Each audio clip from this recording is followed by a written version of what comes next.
प्रतीक यादव की मौत अब एक सिर्फ सामान्य मौत नहीं रह गई है, क्योंकि पोस्टमार्टम रिपोर्ट में हुए खुलासे ने इस पूरे मामले को रहस्य और सस्पेंस से भर दिया है।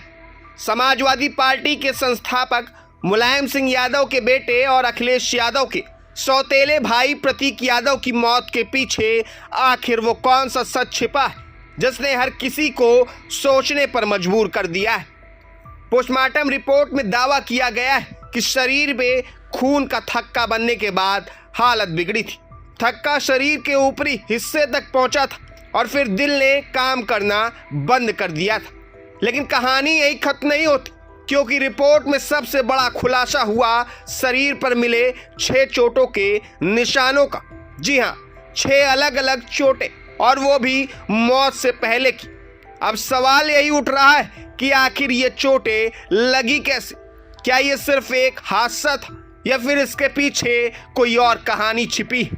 रिपोर्ट के मुताबिक प्रतीक यादव के शरीर पर छाती, हाथ, फोरआर्म, कोहनी और कलाई पर गंभीर चोटों के निशान मिले। कुछ चोटें 5 से 7 दिन पुरानी बताई गई, जबकि कुछ चोटें सिर्फ 1 दिन पहले की थी। यानी मौत से पहले लगातार शरीर पर चोटें लग रही थी। सबसे ज्यादा चौंकाने वाली बात यह है कि सभी चोटों के नीचे खून जमने के निशान भी मिले। मतलब साफ है, ये चोटें मौत के बाद नहीं बल्कि मौत से पहले लगी थी। अब इस पूरे मामले में नया मोड़ तब आया जब प्रतीक यादव के जिम पार्टनर ने दावा किया कि रात को वो बेडरूम में गिर गए थे और सिर में चोट लगी थी। लेकिन सवाल यह है कि अगर सिर्फ गिरने से चोट लगी तो शरीर के अलग अलग हिस्सों पर इतने बड़े निशान कैसे आए? आखिर छाती से लेकर हाथ और कोहनी तक चोटें क्यों थी? क्या प्रतीक यादव लंबे समय से किसी गंभीर बीमारी से जूझ रहे थे, या फिर उस रात कुछ ऐसा हुआ जिसका सच अभी सामने आना बाकी है? बताया जा रहा है कि देर रात उनकी तबीयत बिगड़ी थी, वो अस्पताल भी गए थे, लेकिन फिर वापस घर लौट आए थे। सुबह जब हालत ज्यादा खराब हुई तो उन्हें दोबारा अस्पताल लाया गया, लेकिन तब तक बहुत देर हो चुकी थी। डॉक्टरों ने उन्हें मृत घोषित कर दिया।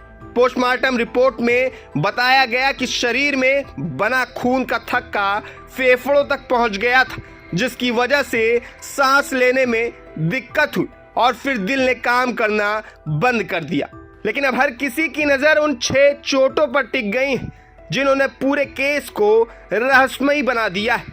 सोशल मीडिया पर भी लोग लगातार सवाल उठा रहे हैं। कोई इसे सामान्य हादसा मानने को तैयार नहीं है, तो कोई इस मामले में और जांच की मांग कर रहा है। फिलहाल विसरा जांच के लिए सुरक्षित रखा गया है और अब आगे की रिपोर्ट का इंतजार है। लेकिन एक बात तय है, प्रतीक यादव की मौत का यह मामला आने वाले दिनों में और भी बड़े खुलासे कर सकता है, क्योंकि पोस्टमार्टम रिपोर्ट ने जितने जवाब दिए उससे कई ज्यादा सवाल खड़े कर दिए। प्रभात